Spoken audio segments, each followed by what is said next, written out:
I've joined the Rawvolution at Naturaw because I know that not all raw food is created equal. I'm passionate about feeding dogs as nature intended. After all, you are what you eat, and so is your dog. At Naturaw, there are no compromises, no confusion, just real raw food made with integrity and a conscience, offering 100% transparency, supporting British farmers, and only using the highest welfare assured ingredients is so important. They're a certified B Corp and reduce their carbon footprint by utilizing solar power and planting trees. They only use completely plastic-free packaging that's home compostable. Prudence and Mr. Binks are simply loving their nutrient-dense and balanced recipes. So try Naturaw today. Just go to naturaw.co.uk and grab 20% off your first purchase with my code AnnaWeb20. Join the Rawvolution and feed exceptional raw food.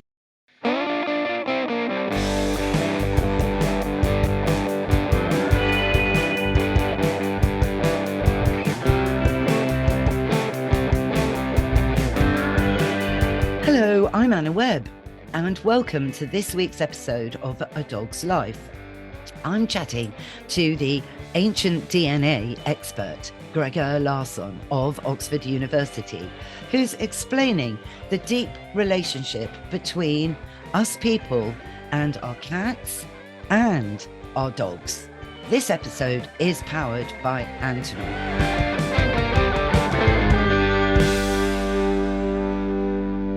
Greger Larson, thank you so much for joining us on A Dog's Life. Well, thanks for having me. It's brilliant to be here. Now, you're an expert in ancient DNA, is that right? Yeah, more or less. Yes. We'll go with yes. Yes. And you're based at Oxford University. I am. Lucky you. I went to Oxford Poly back in the day. Ah, well, we'd love to have you back anytime. Oh, well, gosh. Okay. I think I might come to visit after because I'm so interested in what you're doing, Greger. Yeah, it's a whole lot of fun. I'm based in an archaeology department, but most of my expertise lies in evolutionary biology and genetics. So it's really fun to kind of be based in these two worlds where I have some degree of archaeologically informed questions, but the techniques that we're using are very much derived from an archaeological science and genomic perspective. Yeah, okay. Gosh, this all sounds very high tech.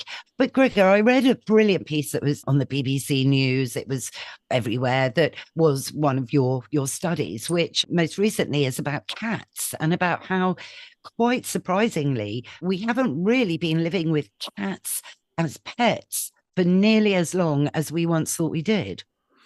Yeah, that's true. Or at least that's what the most recent line of evidence seems to be suggesting. And actually, what it really reveals is that sort of why we believe what we believe. And very often, especially when it comes to things that we have a great deal of familiarity with, and that includes our domestic plants and domestic animals. If you are with something daily, and I think about a quarter of all UK households have a cat inside them, you feel as though you know it because you know what a cat is. You then understand the relationship that you have with that cat. And if somebody tells you that, well, about 10,000 years ago, cats were attracted to the mice that were attracted to the grain stores that were derived from early settled agricultural villages in the Near East, well, that makes sense. And if it makes sense, we rarely question it. And plus, it's nice to think that cats have been around for a very long time because anything that's been around for a very long time tends to have more importance. I mean, think about the outside of any store that you go to.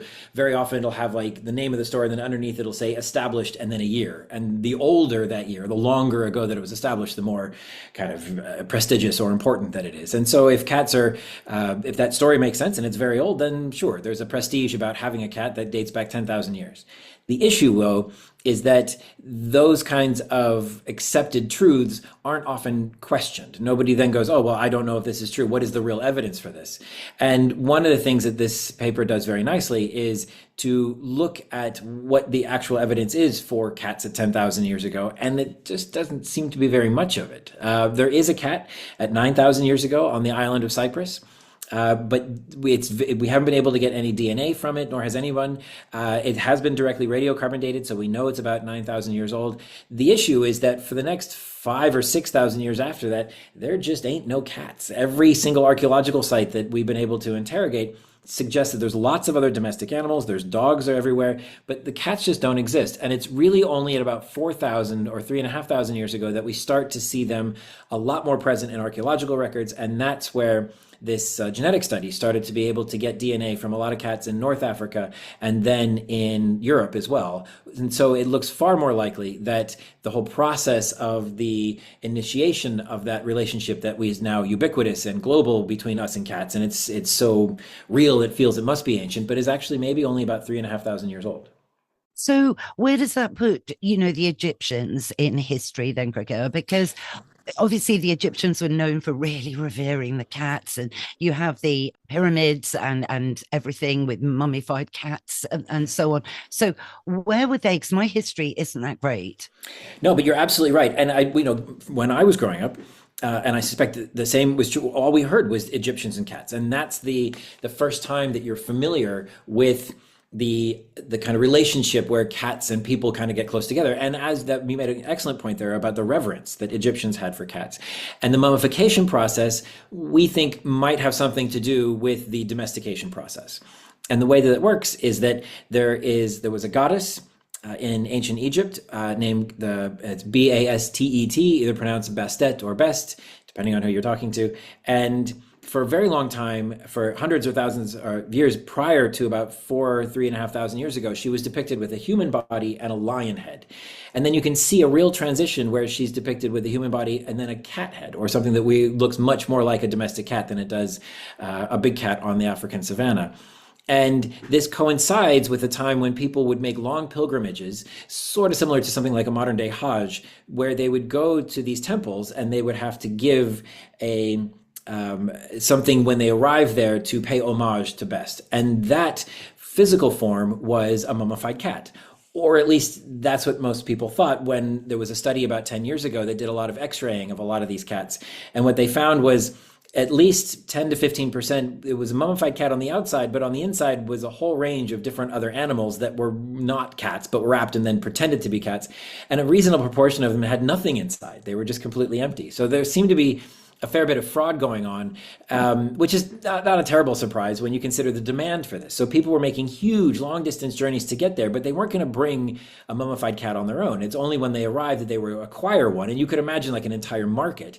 And so there was a huge demand for these, which meant that the Egyptians near these temple sites were basically breeding cats in relatively close captivity, possibly even on islands in the Nile, only then to kind of murder them en masse in order to wrap them up as mummies to then sell them to the people who had been making these very long journeys to get there in order to place them at the feet of the goddess when they entered the temple. And they had so many of these every day that they created these huge sarcophaguses. And in the 1920s and 30s, there were tens to hundreds of millions of these things, so much so that for a long period of time, the British were using all of these sarcophaguses as bringing it back to England on boats and using it as fertilizer for all of the agricultural fields in the UK.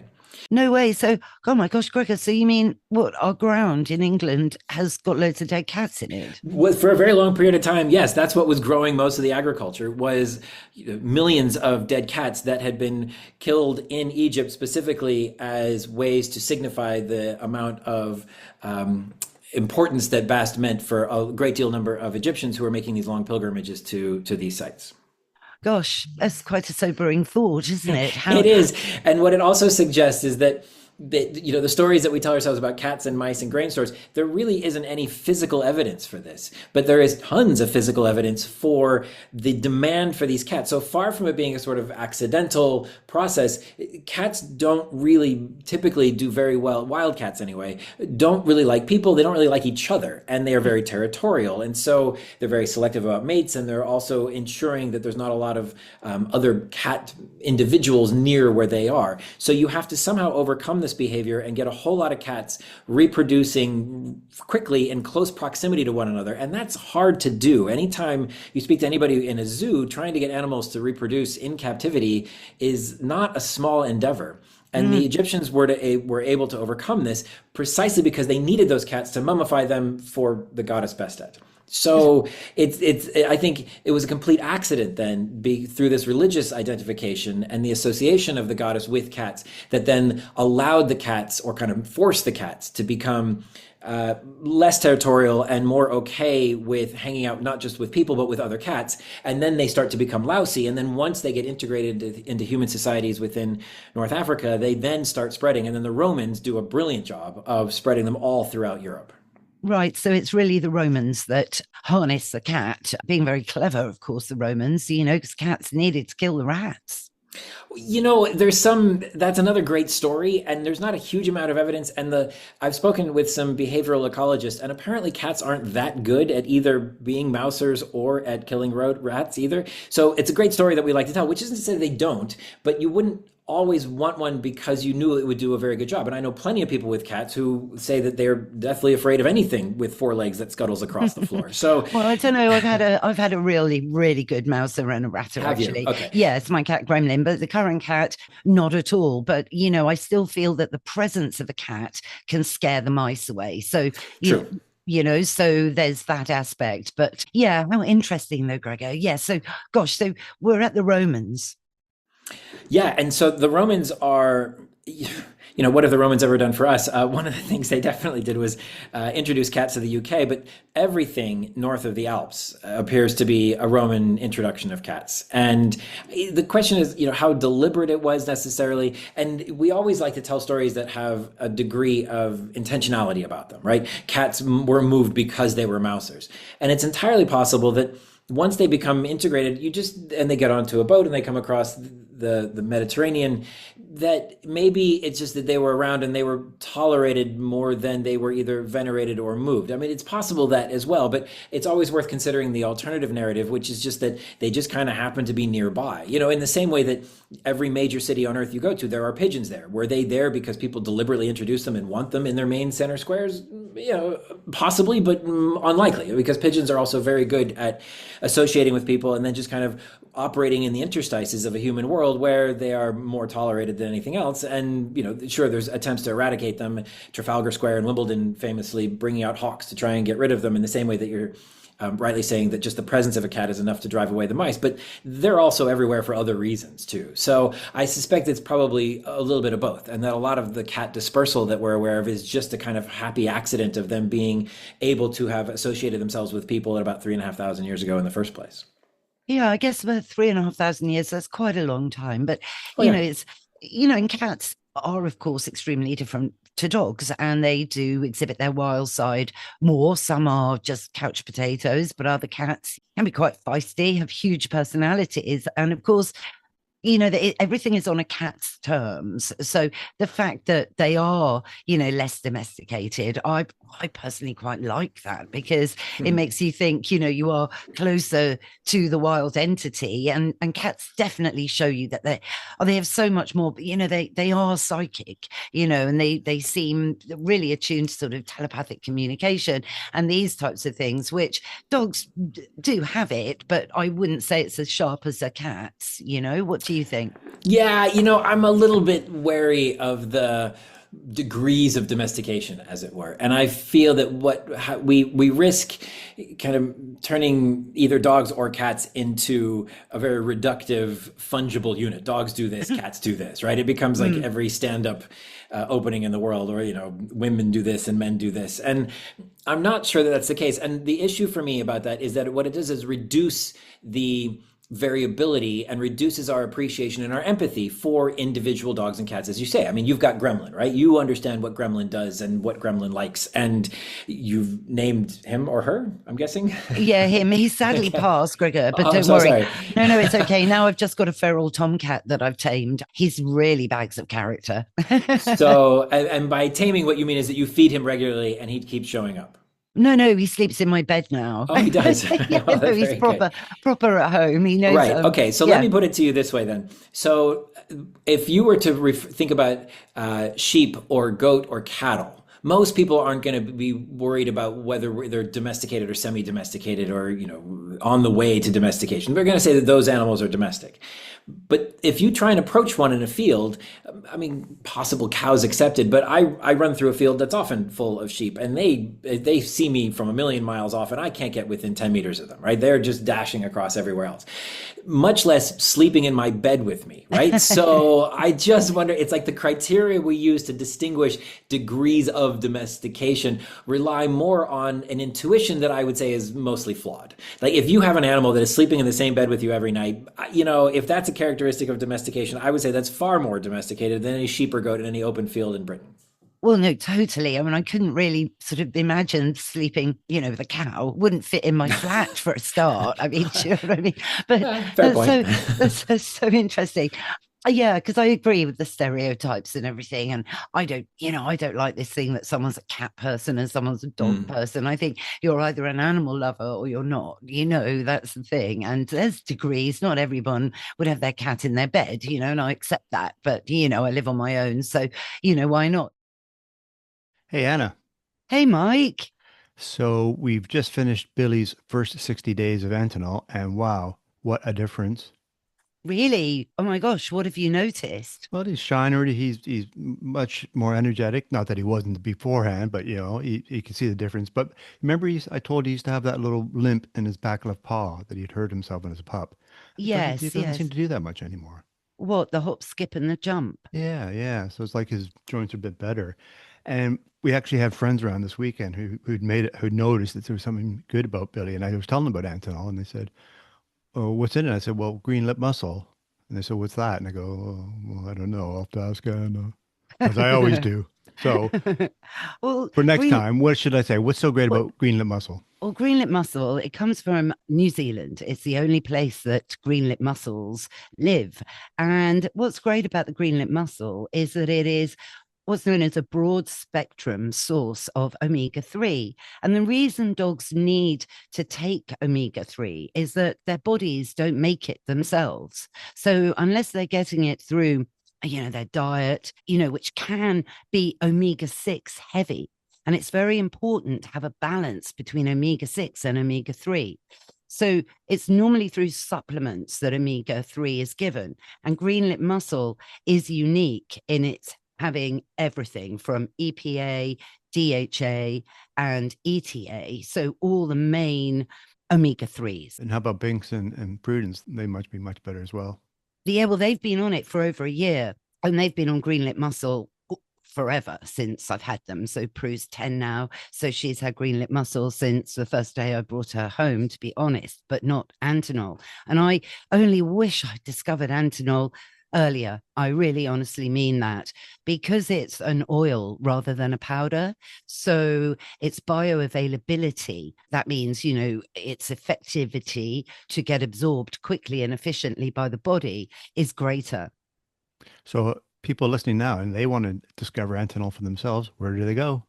Well, all you have to do is go to Antinol, ANTINOL.co.uk, and then type in Anna Webb and get your special discount.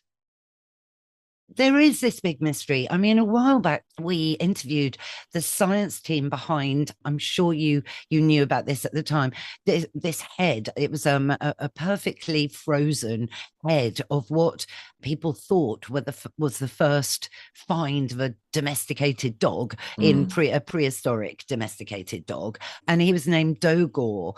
And I do remember speaking to the team a few years ago. And this was, great news. It was massive news, because a bit like, I suppose, with us trying to find our missing link, do you think it's a bit similar in terms of paleontologists, ancient DNA experts wanting to find this point in time? Yeah, we definitely have that. I fear that what we're doing, though, is reaching for something that doesn't really exist. That what would it look like if we were to find the one dog, the one wolf that became a dog? And I think Dogor was a great example of that, because anybody who knew anything about dog domestication knew immediately that it wasn't just a head. These were two bodies. Oh, and they were relatively small, and they were found in a riverbank, and it looked very much to anybody who, on the outside, especially with a direct radiocarbon date, that these were wolf puppies, that these were not dogs, and that there was no way that this was going to be a dog. And then they did the genetics, and they were like, "Oh, look, it's a wolf," and it was like, "Yeah."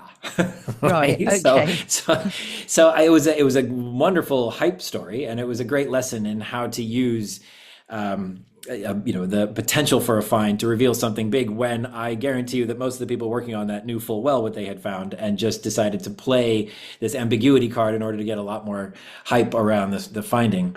But what is interesting, though, is that we are getting closer with an ancient DNA approach to at least putting some bounds on when this process may have taken place, because there's been a whole lot of speculation, and we are just as guilty of this. And I say guilty as though it's a bad thing. I mean, all good questions, all good curiosity starts with speculation. You got to start somewhere, and then you have to say what you're predicating that speculation upon, and then you go in and you test it, and you try and get evidence to try and support it. And if it doesn't support it, then you shift your expectations, or you shift your hypotheses to see what else you can find. And we now are in a position where a lot of what the archaeologists have been saying for a long time, that there were dogs, certainly in Europe, by about 15, 16,000 years ago. It looks like we now have some genetic evidence to support that. And that's therefore a minimum bound. We know there must have been dogs at 15, 16,000 years ago, which is a good 5, 6,000 years prior to there being any domestic animal of any other species anywhere on Earth. So this is the first time we're seeing that this process where people start having some kind of interesting relationship with a wild population that then results in a significant shift to that wild population to become what we now would refer to as a domestic population. Okay, so Greger, just going back, sorry to pause you there for 1 second. So this 15, 16,000 year period, yes, down to the ancient DNA in these bones compared to other DNA in a wolf at the same time. That's absolutely correct. Yeah. So we are. It turns out it's very easy to distinguish wolves from dogs at a genomic level. Now, that's telling us about its ancestry. It's not necessarily telling us about its behavior. So it's entirely possible that people at 25 or 30 or 35,000 years ago had a kind of relationship, or knew about, or had some kind of way of either hunting with or doing something with a wolf populations, where there was a kind of a mutual respect or a kind of working together that was different from maybe an antagonistic relationship. And we would never be able to pick that up in the DNA. So we can't necessarily say how far back it goes at this point, but at least genomically, we know at least by when it took place. And now the question is, can we put an upper bound on it to say it must have taken place by at least this point? So where were the Romans at this point? Had they... So the Romans are about 2,000 years ago, and this is 15, 16,000 years ago. Oh, okay. So this is way. Romans are not even a kind of a flicker of light on the future of humanity at this point. Right. No. Okay. Because the Romans had dog breeds by then. There's kind of. So the interesting thing about the word breed too is that the Romans definitely had populations of dogs and other animals that they used for specific purposes. Now, the issue, what they may or may not have been doing, and it's difficult to say per se, but what a modern breed, certainly with dogs and tails, is that firstly, you define it not by exactly what it's doing, but by its physical attributes, by sort of its physicality, its height, its color, its ear length, all those very physical traits. And then it also has to be a member of that breed because its parents were. So you build out these big kind of family trees, as it were, and you ensure that in order to be called a member of that breed, you have to belong in that group. Sure. And that second part there's an open question about the degree to which the Romans were doing pedigrees, or anybody was doing pedigrees. It was much more, and for a very long period, certainly after the Romans, prior to the Romans, and even in the medieval period, where people chose dogs because they were good at a job. It didn't really necessarily matter what you look like if you were good at doing job X. And dogs have been amazing at doing hundreds of jobs for us all over the world in a way that no other animal can even get close to. I mean, Mm. imagine showing up in an airport and having a guinea pig sniff your luggage in case you're bringing in drugs, or No, no. having a rabbit tell you that you're going to have an epileptic fit. These are all things that dogs do, but that no other animal can do. But if you want to select dogs to do that well, you don't pick them on based upon what they necessarily look like. You do it on how well they do that job. And dogs have a huge, like humans, have a huge variability in their range of, say, expertises, as it were. Yeah, yeah, yeah.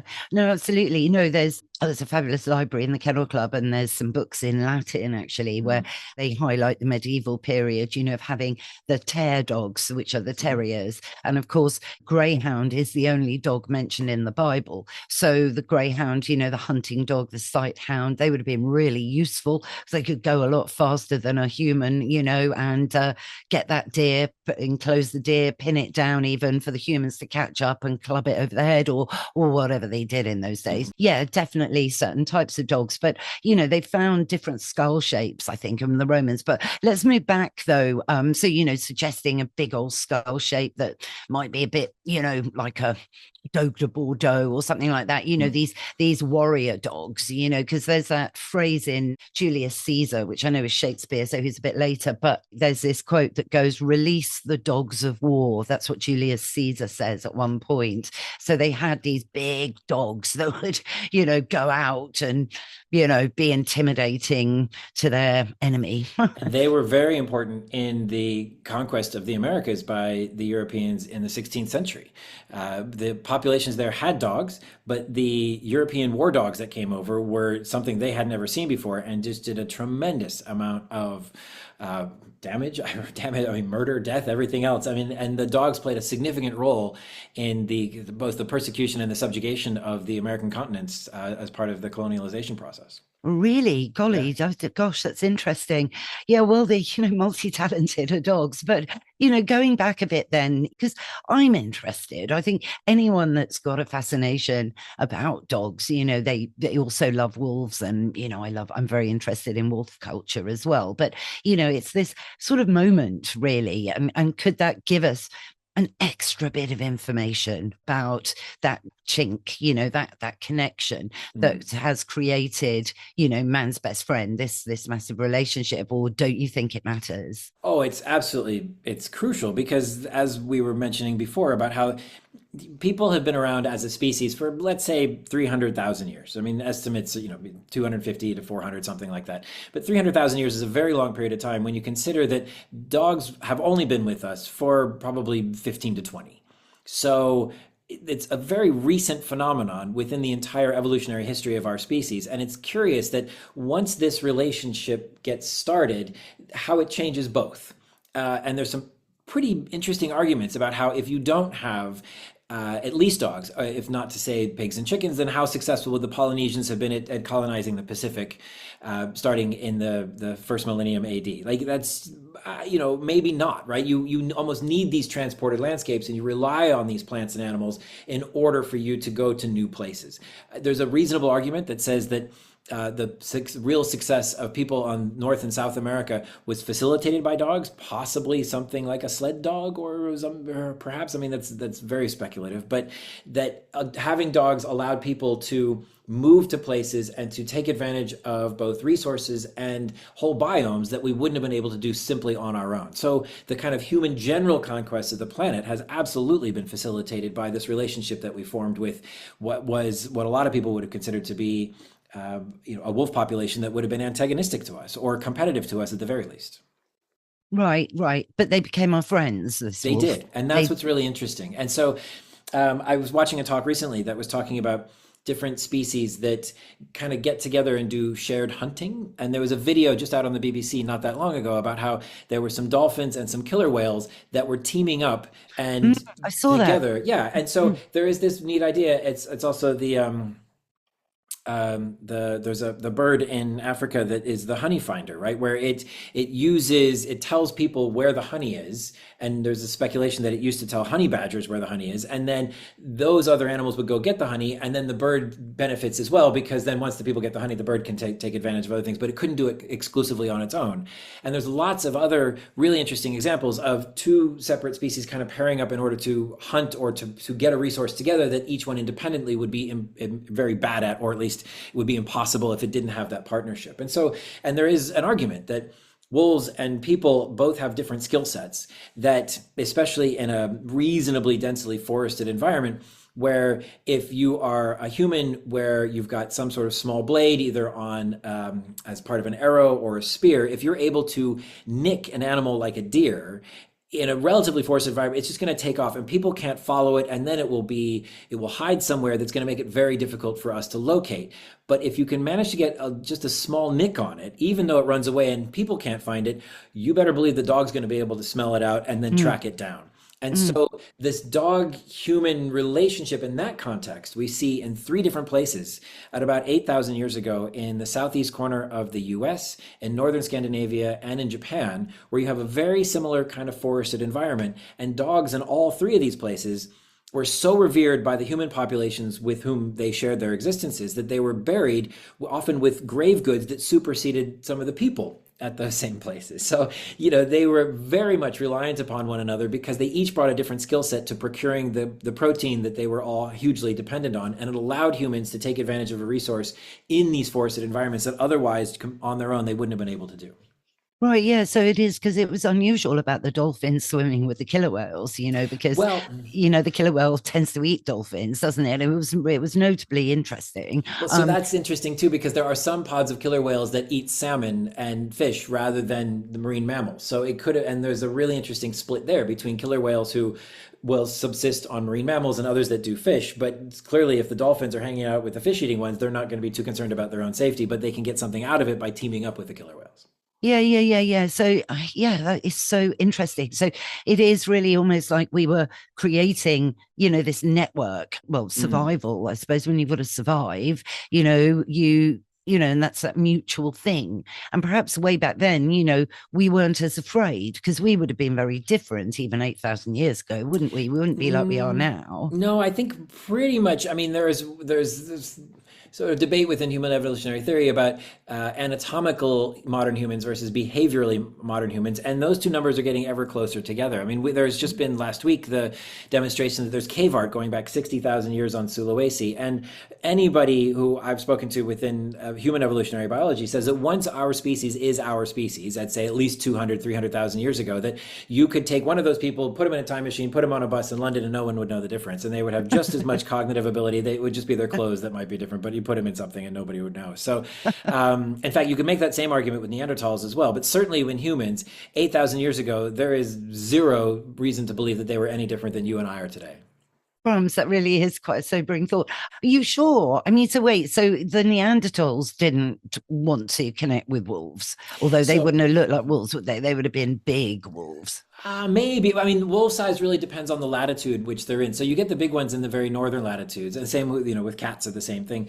It follows something called Bergmann's rule, which is that you need to have larger mass or larger ratio between your volume and your outside surface when it's colder out, because you are able to stay warm longer. So you tend to get larger animals in northern latitudes and smaller ones in southern latitudes for heat dumps and things. But there was an interesting hypothesis that was put forward pushing maybe a decade now ago, that one of the reasons that Neanderthals went extinct is because humans had dogs and Neanderthals didn't, and somehow they outcompeted them. The issue with this is that there is zero archaeological evidence that there was any dogs around at this point in time. And it sort of suggests that Neanderthals couldn't do this, but I would say that neither humans nor Neanderthals did anything. Very often, in fact, almost always, whenever you get a mutualism, nobody's guiding it, nobody's directing it, nobody has a goal-oriented perspective on this before it starts. It's sort of happenstance and accident in small stages and kind of clicks together. I mean, you could make the same question about the killer whales and the dolphins. Who started that? Right? Okay. Was it the killer whales who were like, oh, we're going to grab these dolphins and make them use their sonar to, get the fish in one place so that we can go down and get them? I mean, if we don't require one species of a killer whale or dolphin to be leading that mutualism, why would we insist upon the same thing between humans and wolves? Sure, yeah. No, well, this is it. There has to be a bit of mystery about everything. Sure. Well, most things are pretty mysterious. We barely have a grasp on anything. So it's nice to have just a little snippet of information that we can kind of latch onto. Yeah, sure. So correct me if I'm wrong, Greger, but I believe you have got a paper brewing to be published, which we can't say too much about until it has been published. And I do hope you'll come back onto A Dog's Life when it is out. I would love to. Oh, great. Oh, thank you. Oh, but could you give our listeners a little clue? A little tease. Yeah.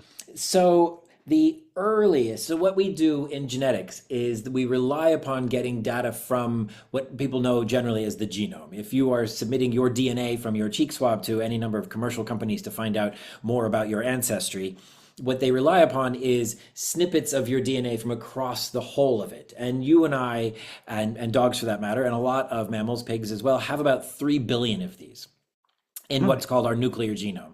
We also have a little bit of what's called a mitochondrial genome, which is a much smaller organelle that exists within our cells that, for a variety of very interesting evolutionary reasons, has its own genome, but it's only 16,000 base pairs, not 3.5 billion base pairs. So most of the studies that we've been involved with, a lot of other scientists have been involved with looking at ancient dogs, have mostly been focused on that smaller one, which gives some information, but not a whole heck of a lot because it's only maternally inherited, and it doesn't really give you a population level impression of what's going on. And it's difficult to say whether or not it necessarily belongs very cohesive or very clearly between either a wolf or a dog. Whereas if we focus on the nuclear genome, which is harder to get because there's often less of it, certainly when it's been in a bone for 5, 10, 15,000 years. But if we now have the techniques to be able to extract that more informative genome from those bones, and in doing so, we are now getting to the point where we are very confident that what we have is earlier and earlier nuclear ancient DNA signatures of some of the very earliest dogs, not just on the planet, but in Europe and in the UK. And we have some really amazing sites from which it's coming, and then it corresponds to the human DNA that's been done from the same sites. And it's starting to tell a really interesting story about the earliest dogs in Europe. Oh, wow. Crumbs. So there's a big news. Do you think we may have found the missing link? I think we're getting closer to the point where we are now more able to understand the beginnings of this relationship. So I'm a little bit wary of using the term missing link because I think it implies that that evolution works in a particular way, and I'm not sure that that's actually how it works. But for a very superficial impression, sure, let's go with that. Oh gosh, well, Greger, I was being a bit, trying to be a bit funny, because there's always that standing joke, isn't there? Like, yes, who is the missing link? So this is a very exciting time for you then. Yeah, it's been great. I mean, I've been doing this now for about 20 years, and when we first started, we got a grant about 15 years ago. And when we won the grant, I was talking with a number of journalists, and they were like, so how soon are you going to get some answers? And I very confidently asserted 6 months. We are 6 months away from finding the answer. And then 5 years, 6 years went by, and a big thing got written up in New York Times, and we were talking with a lot of other people. We'd formed this big network of scientists all over the world looking into this. And when interviewed about that, I was saying, oh yes, I'd been saying 6 months, but now I'm really certain that 6 months is it. And I keep saying this. And we are finally now at the point where we have made a major step forward about 18 months ago that's about to come out. And then from that, we can use that as a springboard to really investigate the kind of deeper origins of dogs. And I think that that's probably, 5 or 6 months away. Wow, great. I can't wait to be talking about this. How interesting. And you said Europe and the UK. So are there several sites or can't you say really? Yeah, right. No. We have at least 3, maybe 4 sites, I think now, that we have dogs that are thousands of years older than the earliest previously reported dog. Wow, great. No, this is so interesting, isn't it? Well, listen, Greger, we'll have to leave it on the cliffhanger. Mm-hmm. Just make sure you come back as soon as you're able to unravel it and enlighten us all more. I would love to. It's been an absolute pleasure. Oh, thank you, Greger. That's our show, everybody. Hope you enjoyed it. If you did, please rate and review the show wherever you listen to your podcasts. Thanks again, of course, to Greger Larson for joining us today, and all the links to his research are in the show notes. Thanks, of course, to Mike Hansen, my producer, for all the music and production as ever. And, of course, if you're interested to find a little bit more out about Antinol, just go to their website, and at checkout, you can put in my special discount code, which is AnnaWebb. And, it's never too late to join the Rawvolution. So go to NatuRaw, natureraw.co.uk, and at checkout, you can use my special code, which is AnnaWebb20. And if you haven't already, go on, subscribe, because that way you'll never miss a show, and it's free. So bye for now.